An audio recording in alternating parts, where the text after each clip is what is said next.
privatizar-se. Bom, olá, cidadão de Mairink, de São Paulo, de Brasil, do mundo, porque hoje eu estou falando com muito mais gente. Estamos aqui tendo a honra de um programa tão novo, conseguir entrevistar uma das figuras mais importantes da esquerda do nosso país, do mundo, liderança, que suplanta assim as barreiras de qualquer legenda política, partidária. Estou tendo a honra de conversar com Eduardo Suplicy. Muito obrigado por nos receber. Muito obrigado, Carlos Negro, Thaís Dantas, o Geninho, a Deia, os componentes do aparelho. E me honram com a sua 13ª entrevista feita na última quinzena, e eu quero desejar todo sucesso para esse canal do YouTube que vocês, lá de Mairink, da região de Sorocaba, de Votorantim, aqui colocam um canal de comunicação extremamente importante nas redes sociais, na internet, e é muito importante que no interior de São Paulo haja uma rede de comunicação da importância da que vocês estão inaugurando. E se me permitem, você aqui me trouxe o livro de minha autoria, que eu ia lhe dar, mas você aqui me traz, e eu fiz questão de autografar. Se você quiser ler a minha dedicatória para você e para Thaís Dantas, como parte da nossa entrevista. Vai ser uma honra ler aqui para você. Quer ler com ele? Por favor. Leiam os dois juntos alto.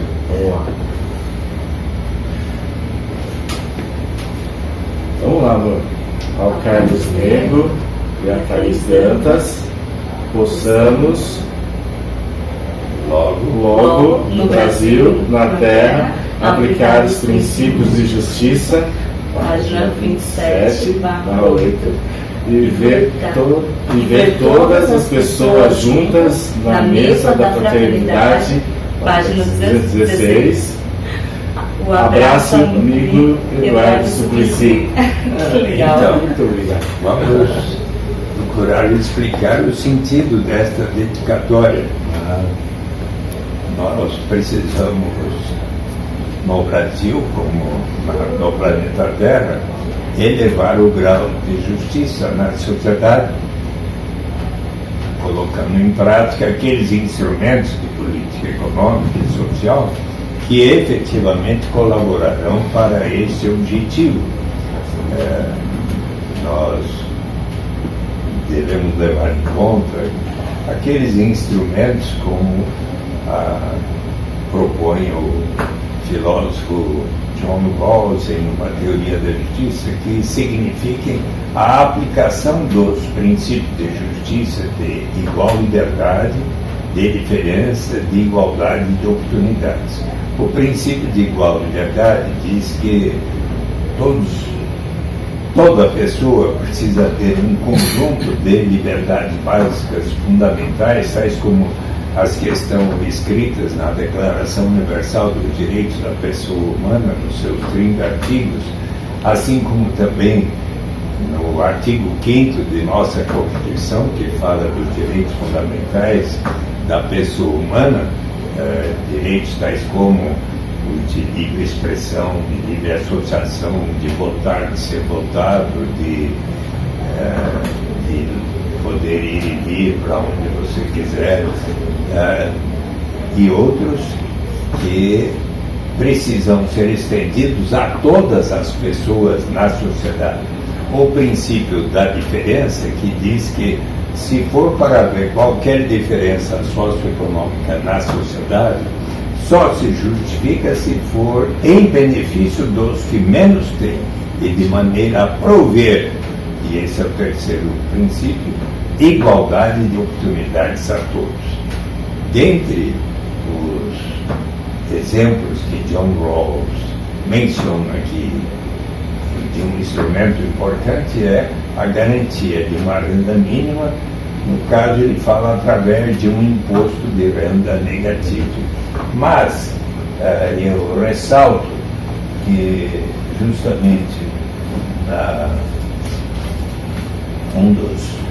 uma das maiores autoridades sobre o tema da renda básica universal, que é o professor Felipe Vampares, aqui junto com o seu colega professor Yannick van der Borg, no livro Renda Básica, uma proposta radical para uma sociedade livre e uma economia sã, bem como em outros livros que ele publicou, como Real Freedom for All, What, If Anything, Can Justify Capitalism, onde ele ressalta que melhor que a garantia de uma renda mínima através de um imposto de renda negativo, como citado por John Rawls, será, e com efeitos ainda melhores, a renda básica universal incondicional para todos. E a segunda parte da dedicatória, o que diz, queremos ver, possamos logo ver todas as pessoas juntas na mesa da fraternidade. Qual foi, querida Thaís, aquela pessoa, grande defensor de igualdade de direitos para todos, que você também conhece, Carlos Dias, que falou que quer ver um dia todas as pessoas juntas, os filhos de ex-escravos, os filhos de ex-donos de escravos, capazes de se sentar juntos na mesa da fraternidade. Vocês têm direito ao livro e se me disserem quem é que falou isso. Que foi um Prêmio Nobel da Paz de 1994. Eu posso dar uma dica, tá? Porque se nós levarmos em consideração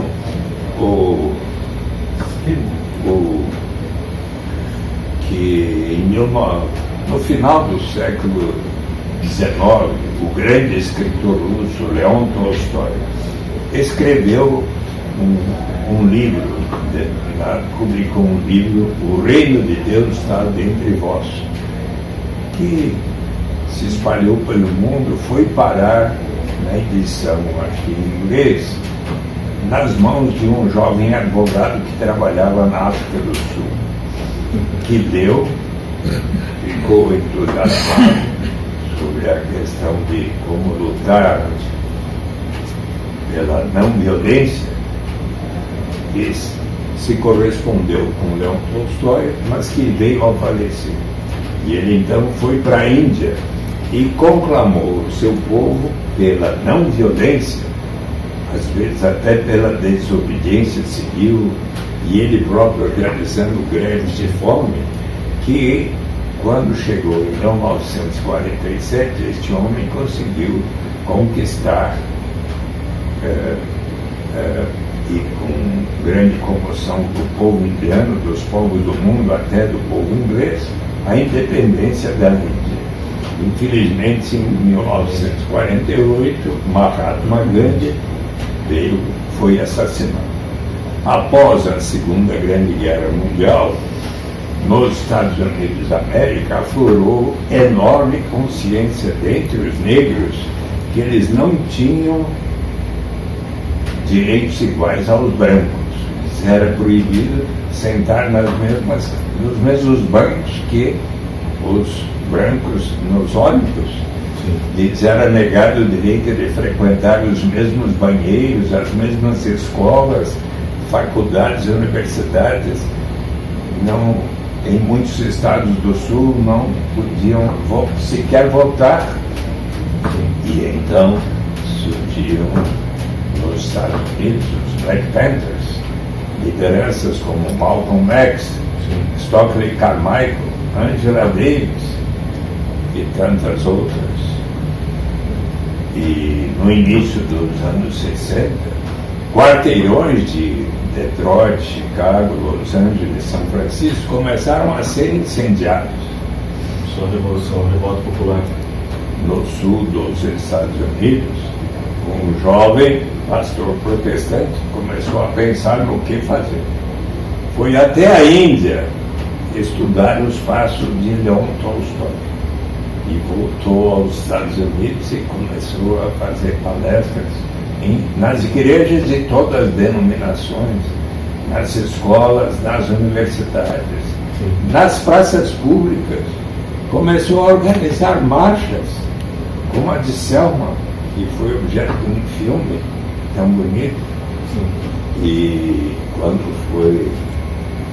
se aproximava os 100 anos da abolição da escravidão, ele conclamou a todos que lutavam por direitos iguais para virem a Washington DC, a capital dos Estados Unidos,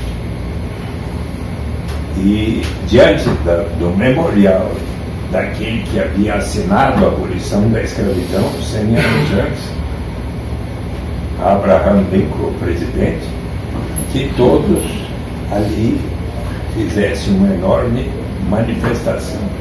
O presidente John Kennedy o chamou na Casa Branca. Não faça isso, esse pessoal vem aqui e vai destruir a capital. Pode estar certo que vai ser uma demonstração pacífica.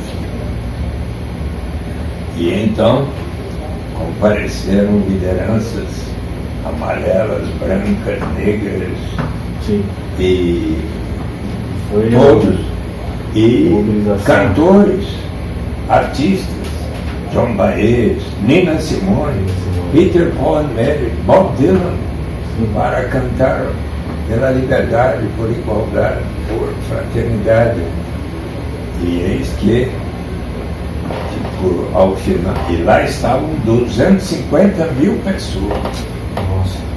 E ao final, este homem, agora você tem que dizer, fez um dos mais belos discursos da história da humanidade. Está o Mandela, o Malcolm, o X, está o Gandhi, mas amigo deles. Luther King. Ah, bom, então vocês têm direito ao livro. Agora sim. Que abra a página 216 e fala para estar aí junto com você, ler o que está ali assinalado. Lá está, vai lá e leia junto o primeiro parágrafo. Eu tenho um sonho de que um dia, nos morros vermelhos da Geórgia, os filhos de ex-escravos e os filhos de ex-donos de escravos serão capazes de se sentar juntos na mesa da fraternidade. E o seguinte, o que ele fala? Eu tenho um sonho de que um dia, mesmo no estado de Mississippi, um estado sufocado pelo calor da injustiça, sufocado pelo calor da opressão, será transformado num oásis de liberdade e de justiça. Mais um. Eu tenho um sonho de que meus 4 filhos pequenos viverão um dia numa nação onde eles não serão julgados pela cor da sua pele, mas pelo conteúdo do seu caráter. Eu tenho hoje um sonho. Depois ele inteiro, tá? E recomende a todos que estão nos ouvindo, assistindo, para poderem, se quiser, obter a tradução para o português desse lindo discurso, mas está no YouTube. Basta colocar Martin Luther King, I Have a Dream, eu tenho um sonho, pode ver na íntegra e aquela demonstração fantástica das 250 mil pessoas lá presentes. E por que era 1999, certo dia eu fui convidado pelo MST para dar uma aula para 1.200 jovens do MST de todo o Brasil na Unicamp. Foi feita no ginásio da Unicamp. Eu pensei, o que eu vou falar? E então achei que seria positivo começar a minha aula lendo I Have a Dream, e daí que eu traduzi, a tradução está aí no meu livro, e porque ele fala coisas bem. O Martin Luther King, que está aí meu livro, foi um dos grandes defensores da garantia de uma renda para todos, como um direito universal. E nesse discurso ele fala de como 100 anos antes havia sido abolida a escravidão, que foi uma coisa fantástica para toda a comunidade negra e de escravos. Só que quando os pais da independência, da Constituição, escreveram as palavras da Constituição, que todas as pessoas, negras, brancas, amarelas e todas fossem indígenas, iriam ter o direito à busca da felicidade.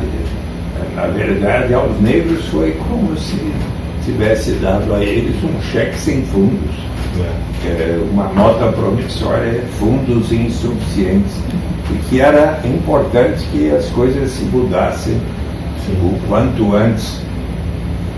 Não se poderia mais estar tomando do chá do gradualismo, daqueles que dizem que as mudanças vão ocorrer com o tempo, porque se não houver as mudanças imediatamente, a América vai viver um novo verão abrasador.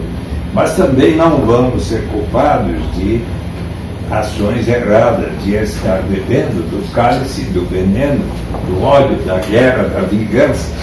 Vamos sempre confrontar a força física com a força da alma, até que um dia possamos ter todas as pessoas juntas na mesa da fraternidade.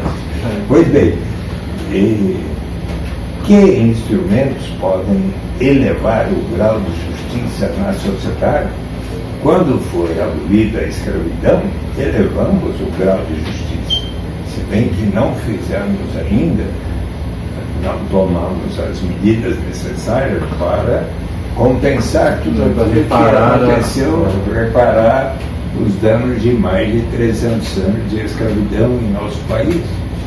Se provermos ótima qualidade de educação a todos os meninos e meninas, a todos adolescentes, todos jovens, aos adultos, mesmo aqueles que não tiveram boas oportunidades quando eram crianças, estaremos elevando o grau de justiça.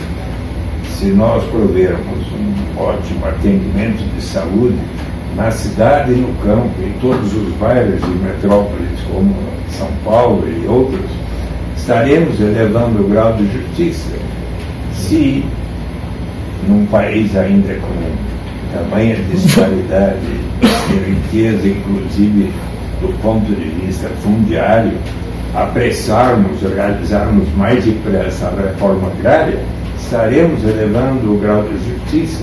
Se nós também provermos mais oportunidades de microcrédito para aquelas pessoas que, não tendo patrimônio, mas tendo capacidade, serão capazes de, ao comprar, digamos, aparelhos de cozinha, um cavalo, uma carroça, um carrinho de pipoca, de cachorro-quente, uma máquina fotográfica, um computador, um celular, tudo aquilo que poderá significar a possibilidade de uma pessoa que tem capacidade, com um crédito pequeno, uma soma, mas que possa proporcionar a ele, com aquele instrumento,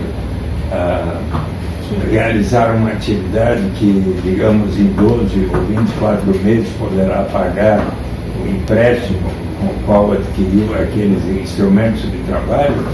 Então, também proporcionando mais e mais microcrédito, a exemplo do que o Prêmio Nobel da Paz, Muhammad Yunus, mostrou a todos com o Grameen Bank lá em Bangladesh, que o fez ganhar o Prêmio Nobel da Paz.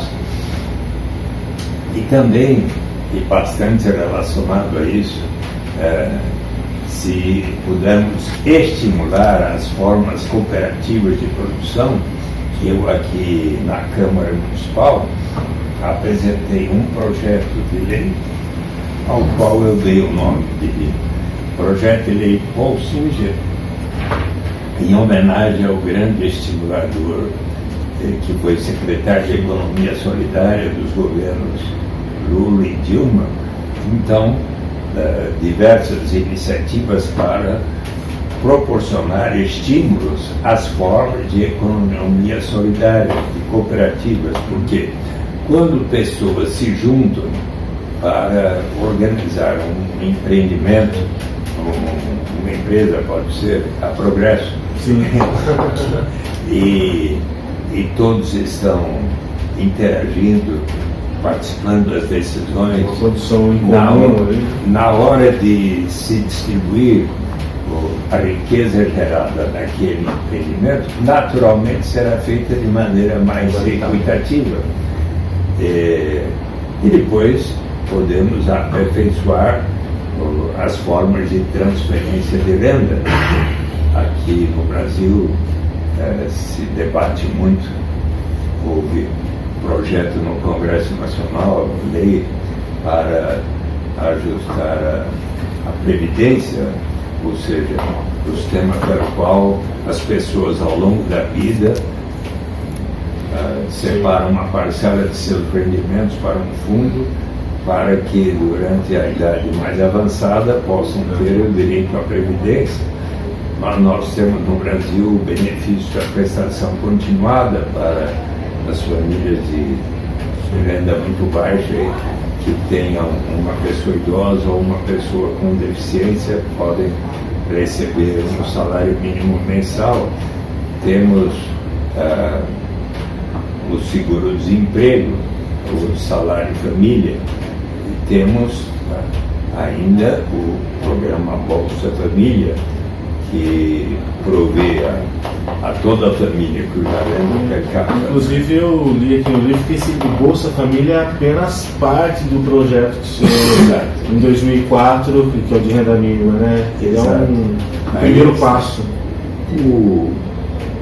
O debate sobre o primeiro projeto que eu apresentei para instituir um programa de garantia de renda mínima acabou gerando as iniciativas de programa de renda mínima associados à educação, à saúde, veio o auxílio gás, o cartão alimentação. Em 2003, o presidente Lula unificou e racionalizou todos esses programas no programa Bolsa Família, e mais eu estudando este tema, interagindo com as pessoas que, por exemplo, fundaram a Rede Mundial da Renda Básica, eu fiquei persuadido de que melhor ainda do que a garantia de uma renda mínima através de um imposto de renda negativo, mesmo que condicionado às oportunidades de educação e de saúde, melhor ainda será o dia que nós tivermos uma renda básica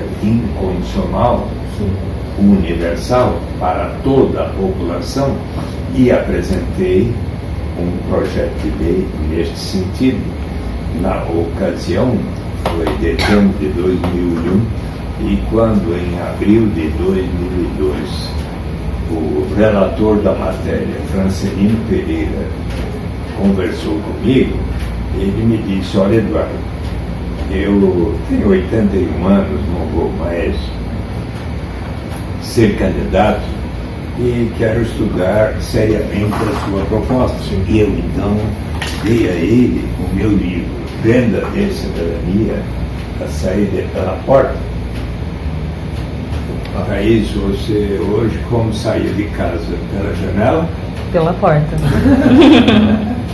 Você sabe que o mestre Confúcio, no livro das explicações e das respostas, observa que a incerteza ainda é pior do que a pobreza, que pode alguém sair de casa senão pela porta. Ou seja, o sentido nessa foto tão bonita que o Sebastião Salgado cedeu para que eu pudesse colocar na capa, o sentido é, se nós quisermos efetivamente cumprir os objetivos fundamentais da nação brasileira, erradicar a pobreza, melhorar, diminuir a desigualdade, tudo, prover liberdade e dignidade real para todos, uma solução tão de bom senso quando saímos de casa pela porta é instituirmos a renda básica de cidadania para todos.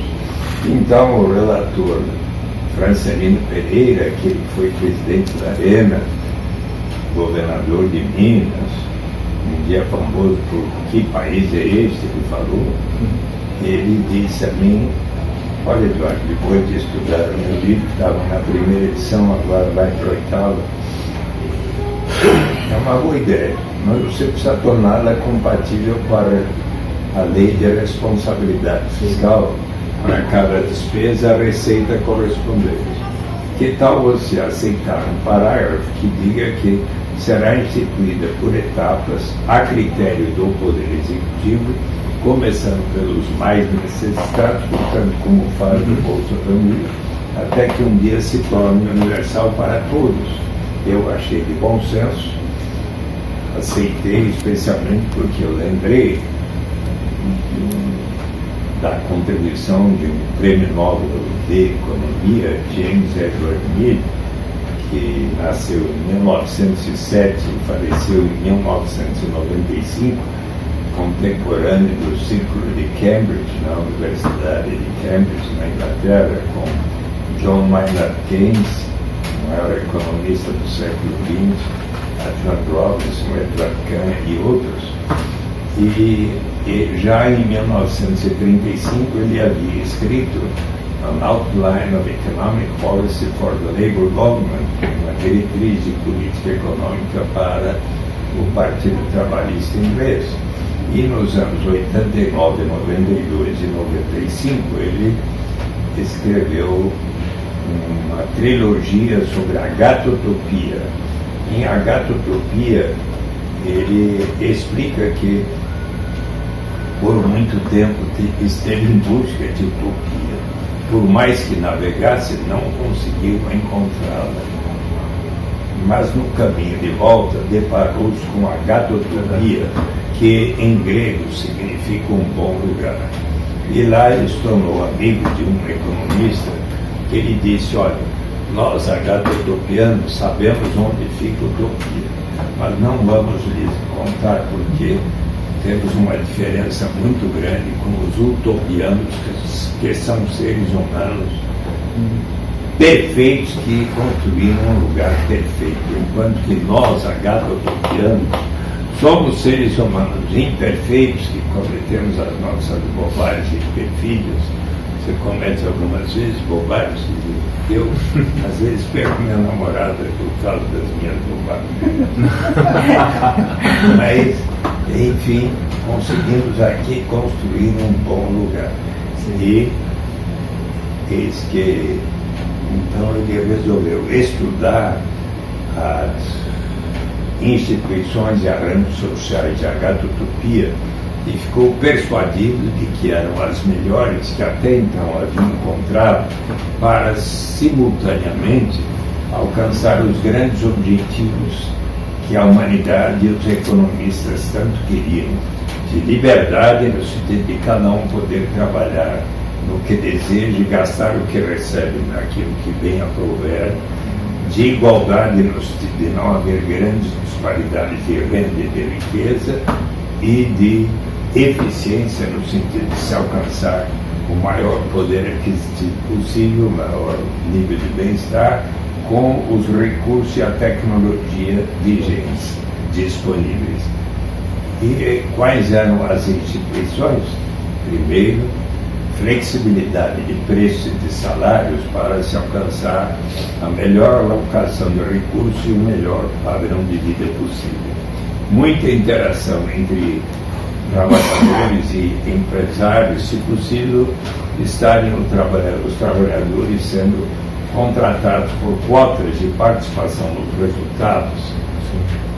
E justamente como se você for ter flexibilidade de preços de salários e cotas de participação nos resultados, e às vezes até por causa de intempéries, secas, inundações, tsunamis, terremotos, golpes de Estado, guerras, o que nós vimos nos últimos 4 anos no Brasil, recessão, aumento do desemprego, Então, você precisa ter um outro instrumento, porque se salários baixarem, cotas de participação baixarem no seu valor, não precisa ter um outro instrumento que é justamente a renda básica de cidadania universal para todos. Que resguarda as pessoas. No último capítulo de Agatha Tupia, este prêmio Nobel de Economia, que viveu quase todo o século XX, viu a Primeira, a Segunda Grande Guerra, as revoluções soviéticas, cubana, chinesa, todos os golpes de Estado na África, na América Latina, etc., acontecendo. Ele, no último capítulo, diz: olha, o importante é você caminhar firmemente em direção ao que você considera o melhor. Porque se você quiser conseguir tudo ao mesmo tempo, simultaneamente, aí vem todas as instabilidades políticas que ele viu acontecer. Então, vai por etapas. Daí eu lembrei disso e aceitei que esse plano fosse tomado só partes. E graças a ser instituído gradualmente, em dezembro de 2002, o Senado aprovou por todos os partidos, a Câmara dos Deputados, em dezembro de 2003, aprovou por todos os partidos, e quem é que era deputado à época e que nada falou contrariamente? Que hoje é o hoje presidente, Jair Bolsonaro, não falou nada contra. E, pois bem, e foi ao presidente Lula, eu conversei com o então ministro da Fazenda, Antônio Palocci, que explicou ao Lula como é para ser instituído gradualmente, é factível, pode sancionar, e em 8 de janeiro de 2004, faz 14 anos, o presidente Lula sancionou, e numa cerimônia maravilhosa, o professor Felipe Vampares foi convidado para estar presente, que é a maior autoridade sobre o tema. Eu fiquei entusiasmado e até hoje estou. Então, tem que fazer tudo para acontecer. O plano prosseguir. E, inclusive, estou acompanhando de perto as experiências que têm acontecido das mais diversas partes do mundo. Por esta razão, por exemplo, eu fui em janeiro último ao Quênia e visitei as vilas rurais pobres do Quênia, onde todas as pessoas adultas de 18 anos ou mais passaram a receber $22 por mês. Uma experiência notável com resultados altamente positivos. E mais em todos os continentes, as experiências estão acontecendo. No Brasil, alguns municípios aqui tem alguns. No Brasil, Santo Antônio do Pinhal, aqui perto de Campos de Jordão, e Apiaí, que é ali na região lá de Tapetininga, Vale do Ribeira, né? Lá já aprovaram lei nesse sentido, mas ainda não implementaram. Era dezembro de 2015, numa conferência sobre direitos humanos, eu expliquei as vantagens da renda básica de cidadania. Eu fui aqui em São Paulo e estava presente o Washington Pacquá, então prefeito de Maricá, no litoral do Rio de Janeiro. E ele, a hora que eu terminei de falar, eu quero aplicar em Maricá, apresentou um projeto de lei pelo qual se instituiria gradualmente em Maricá a renda básica de cidadania. E eis que foi iniciado com R$10 por mês em 2016, 2017, R$20 por mês.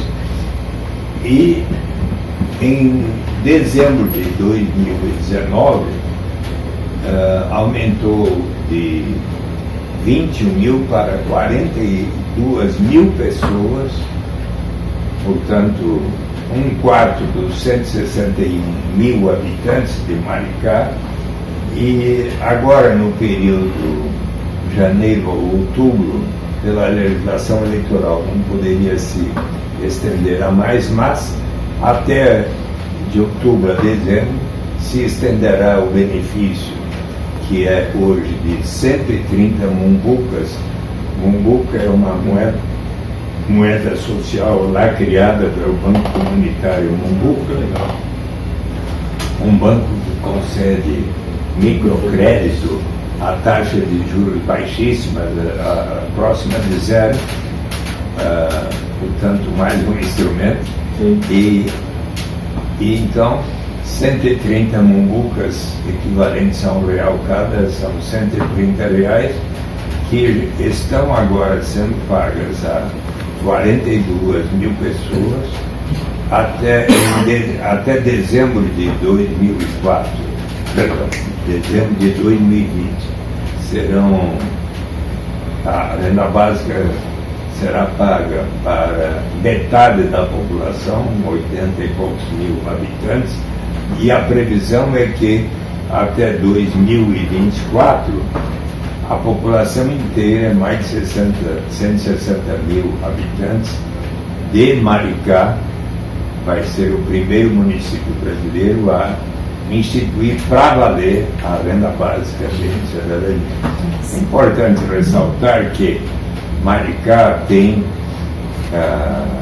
recursos provenientes dos royalties do pré-sal, porque em frente a Maricá há uma base de exploração plataforma da Petrobras.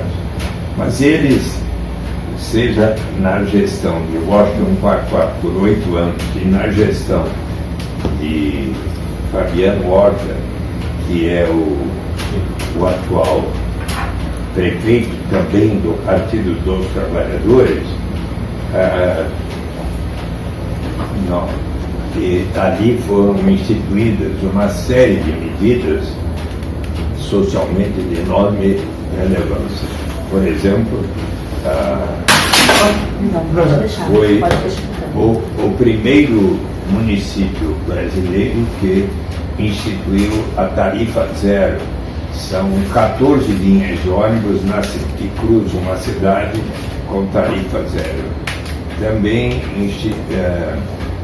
não havia praticamente creches, eles construíram diversas creches que estão funcionando muito bem.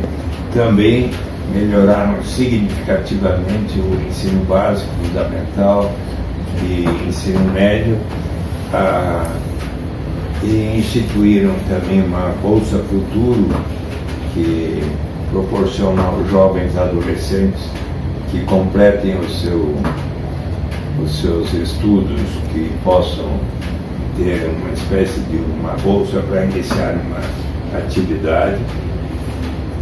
Todos os estudantes universitários que estudam na região, por exemplo, com a faculdade em Niterói e volta, e eles têm o transporte, a passagem paga, o transporte é gratuito para ir e voltar da faculdade.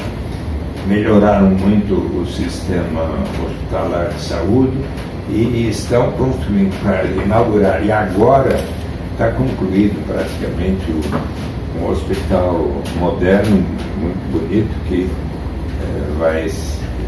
já tem o nome Ernesto Che Guevara. Ou seja, surgiram o aparelho que façam um programa especial sobre Maricá e os exemplos que estão realizando, inclusive, da renda básica de cidadania. Que bacana. Senador, só, uma questão da renda básica de Maricá. Uma cidade com porte financeiro, como você falou, como que fica as diferenças? Porque a renda básica é para todo mundo. Como que fica as diferenças de quem pode mais com quem pode menos? E aproveito para perguntar sobre contrapartidas, né? Porque é um programa que não exige contrapartidas, e como é que isso se dá? Para que nós podemos ter a renda básica universal numa comunidade, numa cidade, num estado, no Brasil, um dia no continente, ou até nas Três Américas, por exemplo, e um dia no planeta Terra.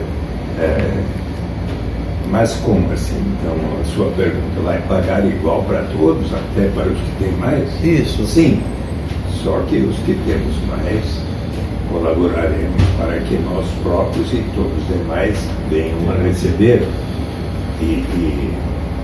Então, obviamente, em Maricá, eles poderão, tendo em vista a universalidade da renda básica, verificar alguma maneira, isso eu ainda não sei todos os detalhes, vocês podem lá estudar para ver.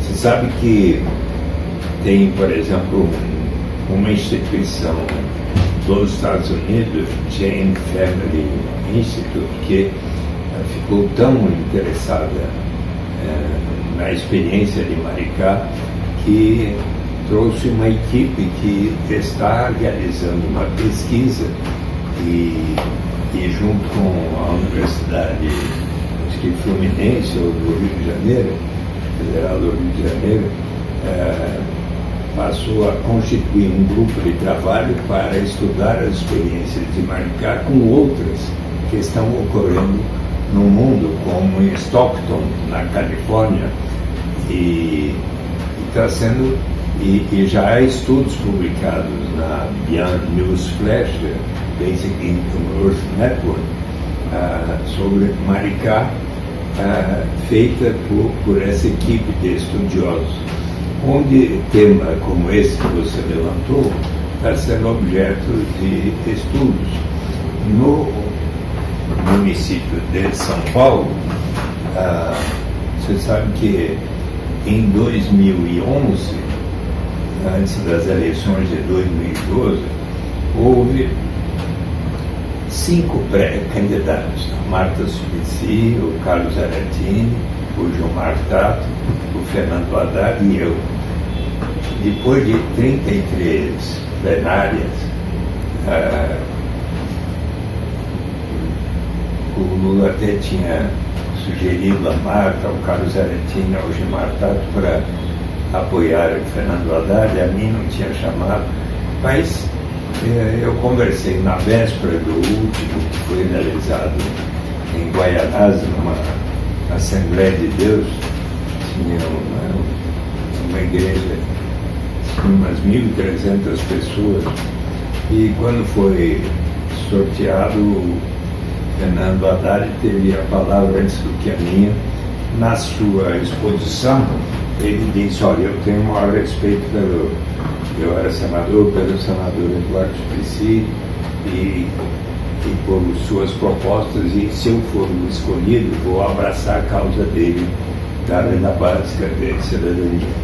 E o fez, né? O seu último ato como prefeito, em 30 de dezembro de 2016, foi apresentar um projeto de lei para que em São Paulo se institua a renda básica de cidadania, mesmo que por etapas. E então este projeto, cuja justificativa eu apresentei aqui como vereador no primeiro dia, ele já passou na Comissão de Justiça, na Comissão de Administração Pública, está agora na Comissão de Saúde e deverá ser apreciado neste semestre, possivelmente ser aprovado para então a introdução gradual da renda básica se torne uma realidade também no maior município brasileiro, que é São Paulo. E claro que teremos que pensar em que recursos serão destinados a isso. Se haverá alguma forma de, já que vai ser pago a todos, e pensar, mas é fato que Maricá tem uma receita per capita, para ter uma ideia, da ordem de 16 mil reais por pessoa, enquanto que São Paulo tem 5 mil e pouco por pessoa, ou seja, cerca de 3 vezes maior que São Paulo. Mas São Paulo, que é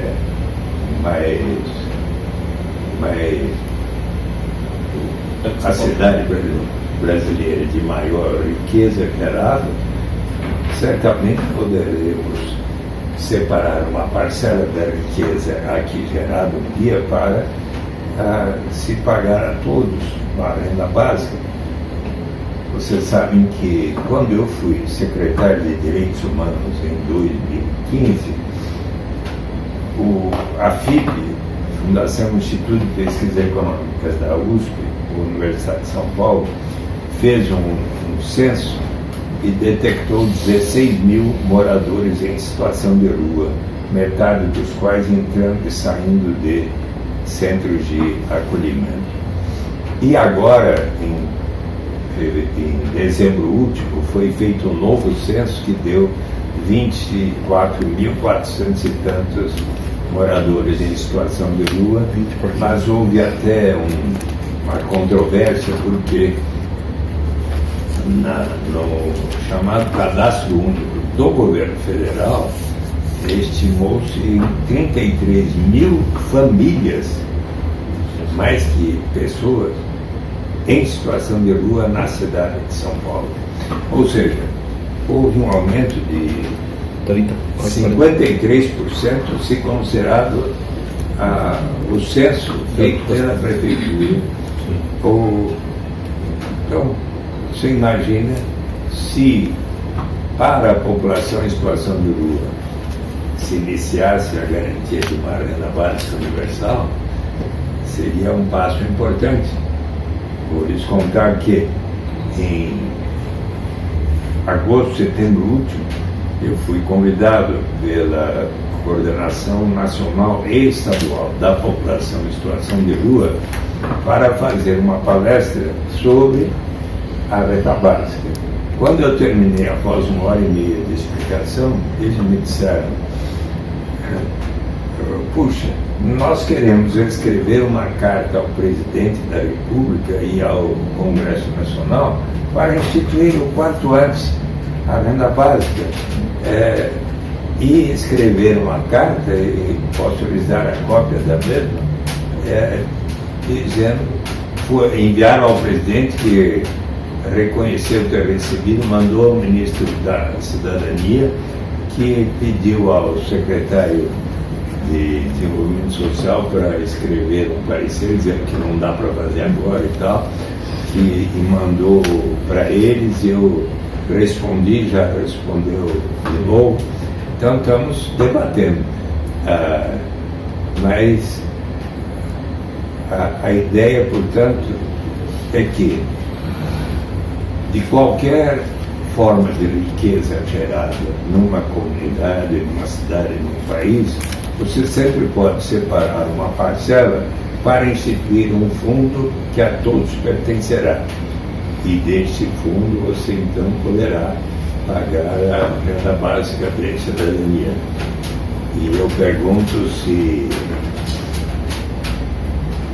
o aparelho já foi a algum lugar do mundo em que está se pagando o dividendo igual para todos, por favor. Aparelho sou eu. Como saímos muito pouco. Quando é que vocês vão lá? Para Maricá e perto, mas tem outros lugares. Sim. Você tá, Nosso time. que gostava. Acabou nosso tempo. não dá nem para falar onde é que vocês vão Bateria fazer. aí? Não, amor. Tempo. Mais 5 minutinhos, dá para então. Mas aí já minutinhos. pode concluir para sugestão de pauta. Claro, Super. vamos lá. Vocês devem ir ao Alasca e a Macau.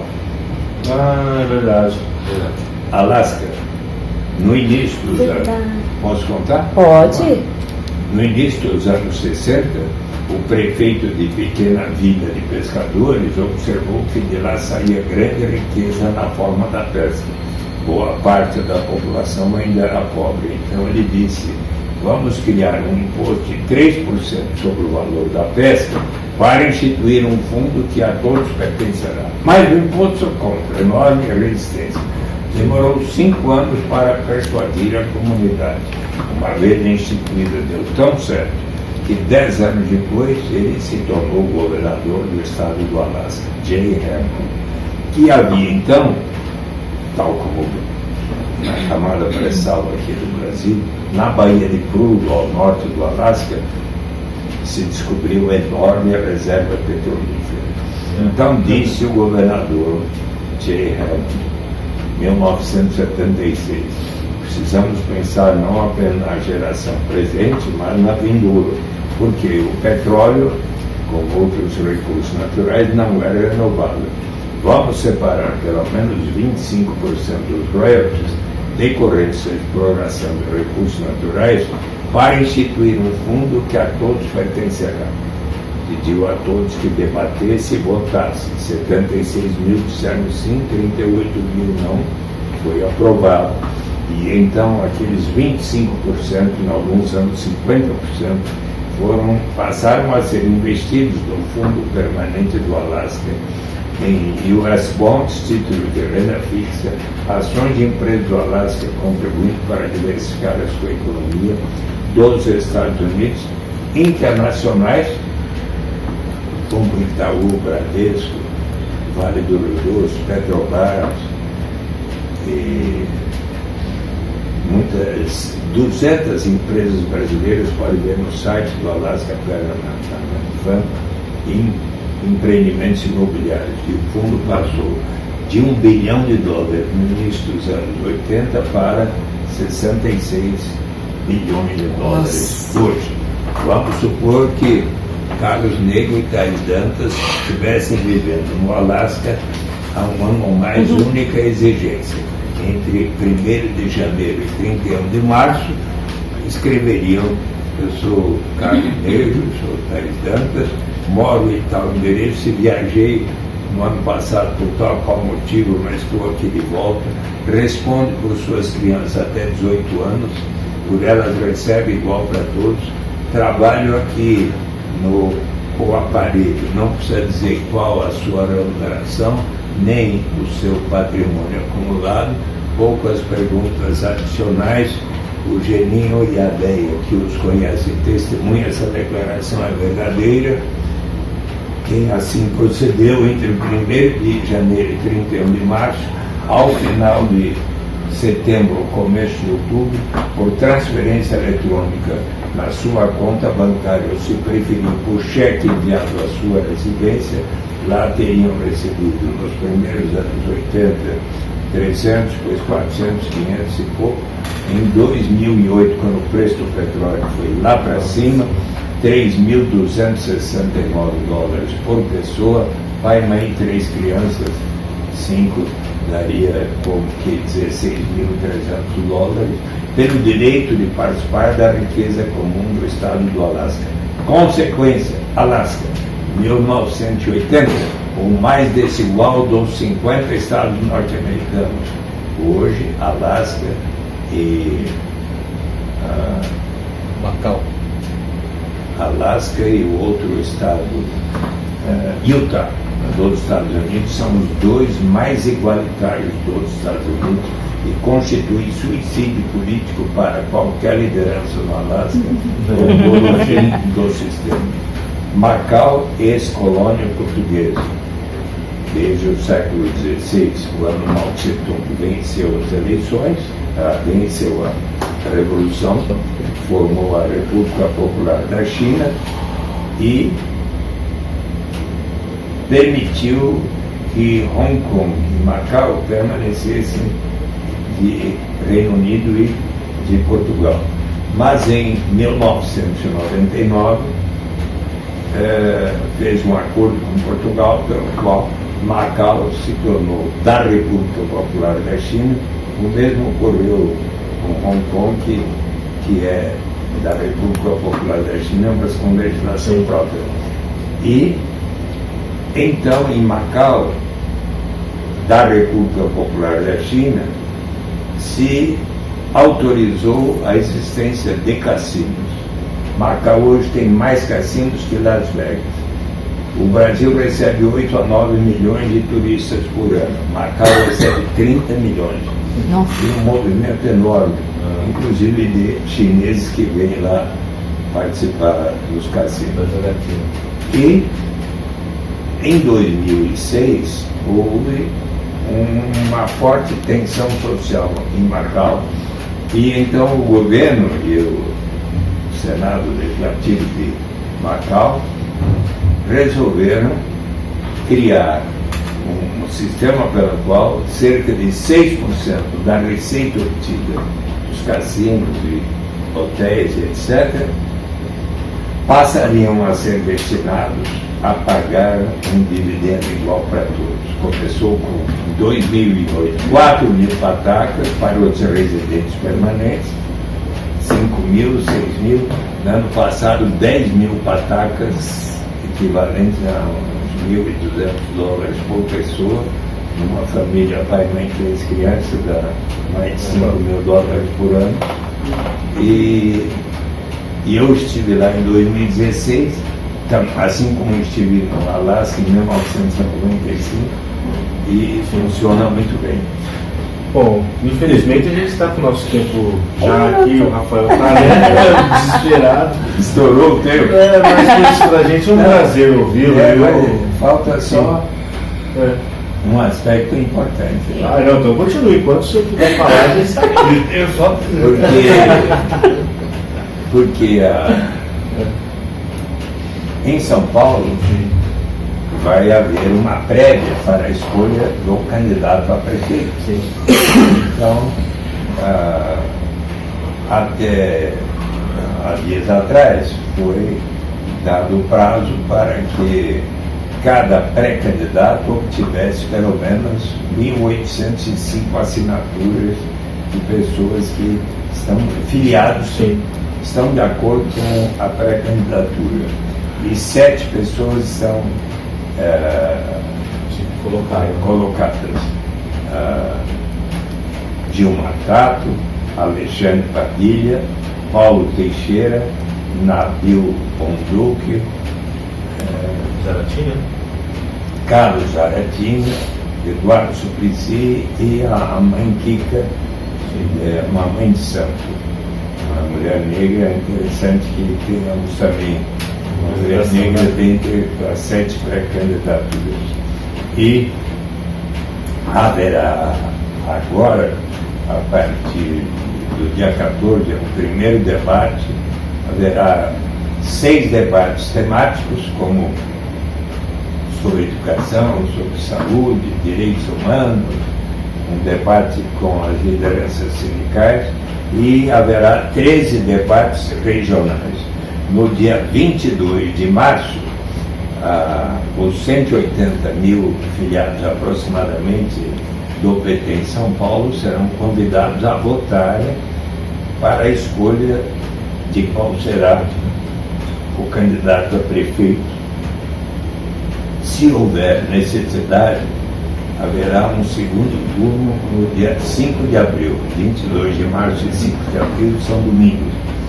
E então, acredito que será uma prévia assim que vai muito unificar o partido. Todos nós vamos aprender muito com uns com os outros e estaremos recordando os grandes marcos e feitos pelas administrações do PT, de Luiz Erundina de Souza, de Marta Suplicy, de Fernando Haddad, e acho que vai ser um procedimento muito saudável, e eu estarei nele e já assumi o compromisso de contribuir perante o próprio Lula, de estar solidário com aquele que vencer, e estarei contribuindo para que o vitorioso seja eleito prefeito ou prefeita de São Paulo.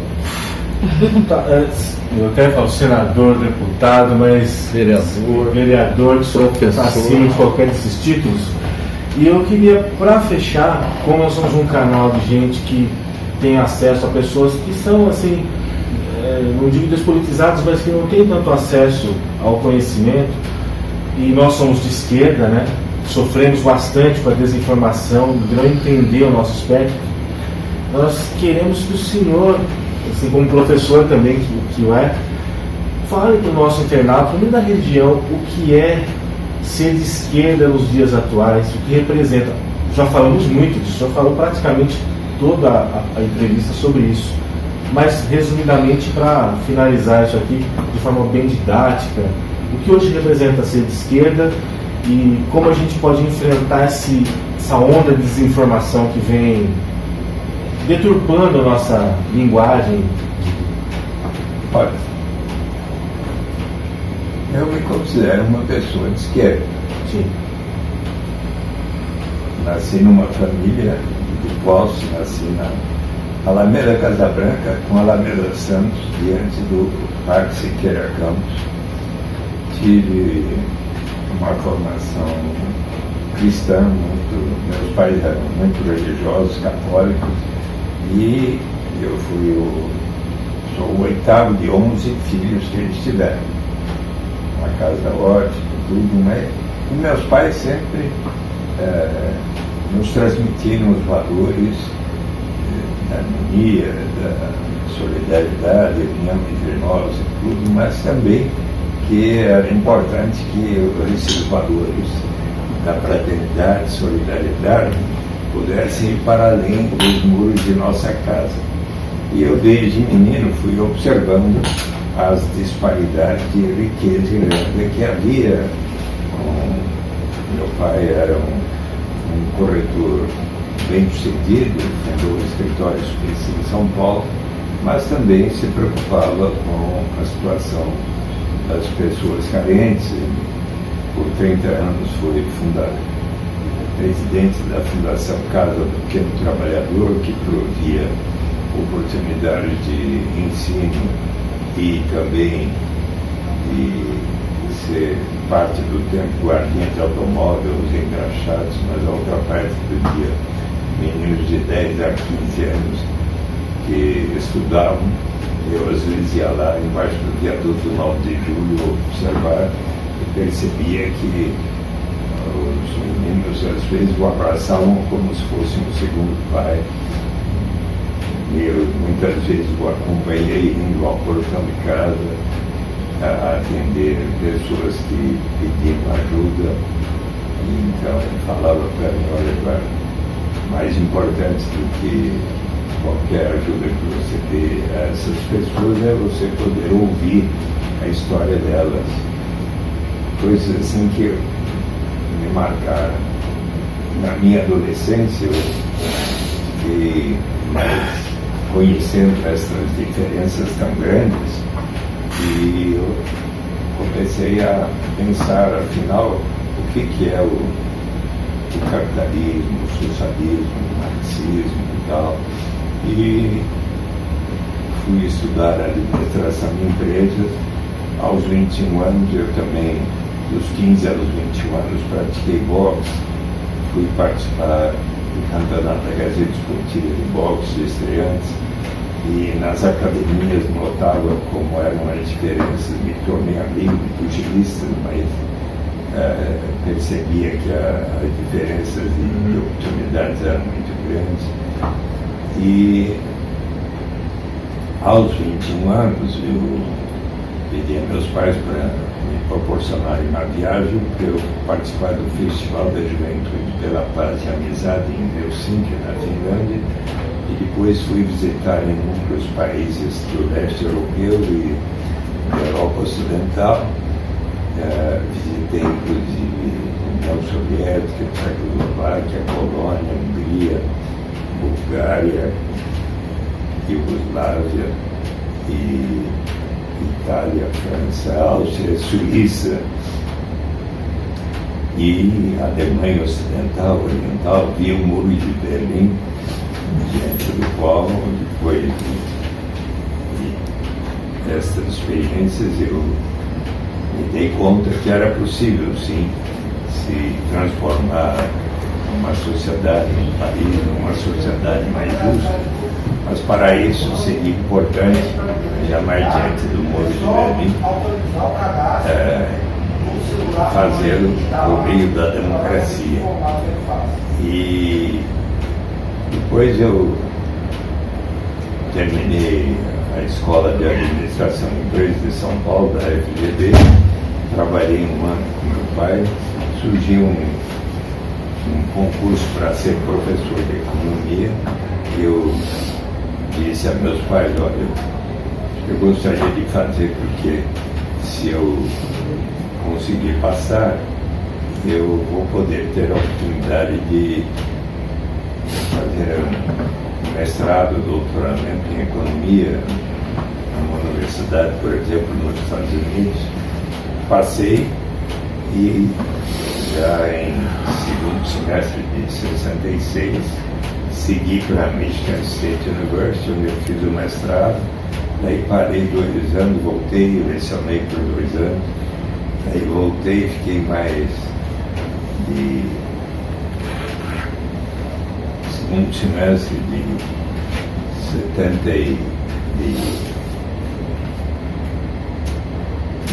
70 até 73, primeiro semestre, fiz o meu doutoramento e voltei para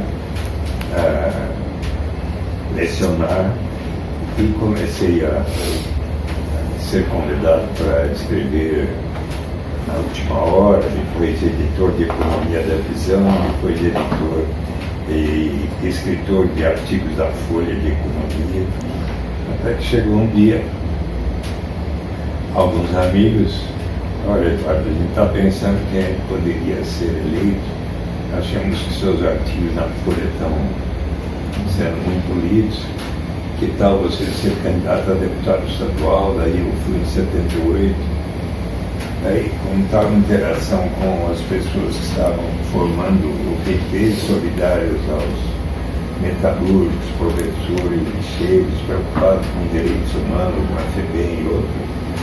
Chegou o segundo semestre de 80, de 79, o extinto MDBI Arena pelo governo militar, as pessoas que estavam formando o Partido dos Trabalhadores disseram a mim e 5 outros deputados eleitos pelo MDB, estaduais, Lima Passoni, Geraldo Siqueira, Marco Aurélio Garcia, João Batista Freire e eu, nos convidaram para ingressar no PT, e eu então li o estatuto, fui inscrito, dentre outros, por Kim da Sampaio, que eu era amigo, e avaliei que justamente era um partido que procuraria dar voz e vez àquelas pessoas que por tanto tempo não tiveram as oportunidades de influenciar as decisões dos governantes e elegeiros,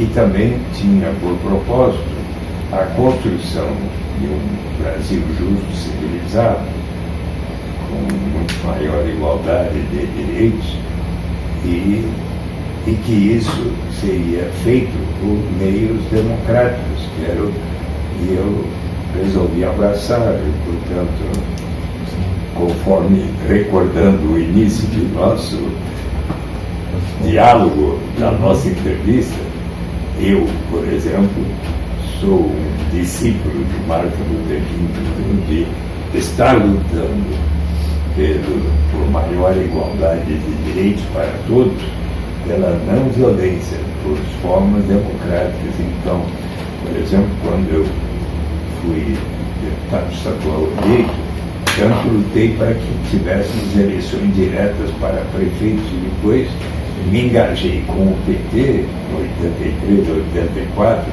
na luta por eleições diretas para a presidência, que só conquistamos em 88, mas então a luta pelo aperfeiçoamento da democracia, a prática do orçamento participativo, que é uma das características do PT, para que todos estejam influenciando as decisões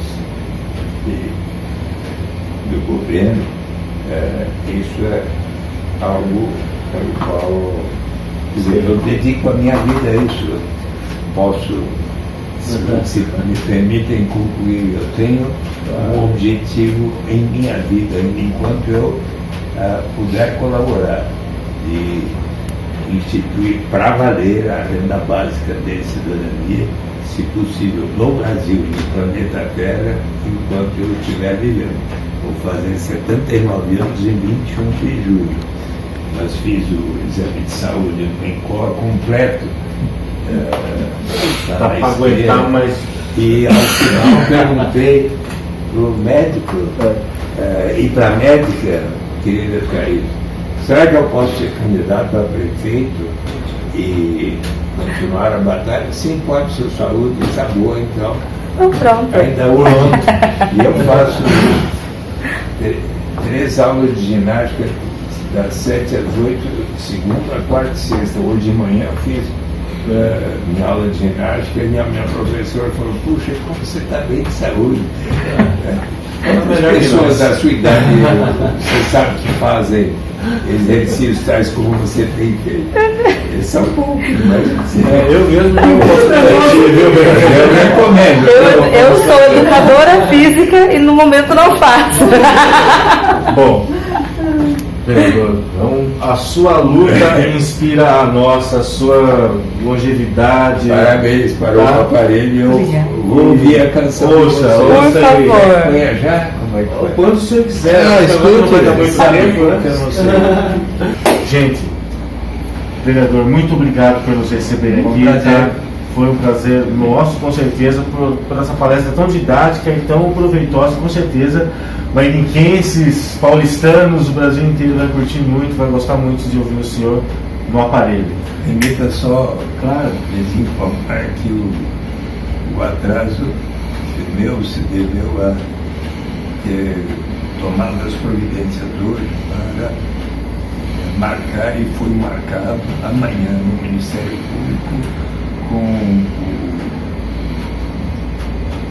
o promotor, e vai haver a presença da FUNAI, do secretário de Verde e Meio Ambiente e os representantes da comunidade indígena para chegar a um entendimento com a diretora responsável pela tenda, para ver se chega a um entendimento entre os responsáveis pelo empreendimento junto à aldeia Guarani, que fica ali perto do Jaraguá. Então, isso me tomou quase toda a manhã hoje. Mas Sem deu certo. problema. Sem problema. Muito obrigada. Obrigado, gente. Qual outra oportunidade teremos? Vocês entenderem quando Vai lá? vai ao ar?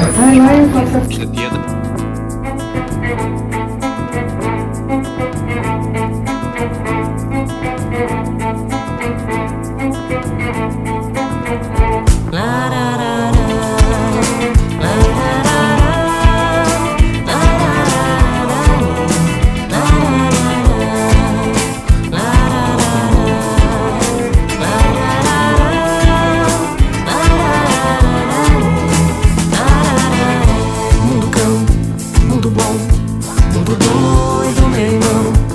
Vendo o povo feliz oprimindo, cegos de raiva e ilusão. Mundo cão, mundo bom, mundo doido, meu irmão. Vendo o povo feliz oprimindo, cegos de raiva e ilusão. Preso às correntes do medo, e quando eu consigo escapar, me jogo em meu desespero, vendo a vida passar. Dentro do meu aconchego, vendo a TV doutrinar, um velho entretenimento que de novo vai me amarrar. Mundo cão, mundo bom, mundo doido, meu irmão. Vendo o povo feliz e oprimido, cegos de raiva e ilusão. Se chama O Aparelho, no nosso canal. Justamente referência aos locais onde antigamente a gente discutia política em torno da esquerda e combater a A ditadura.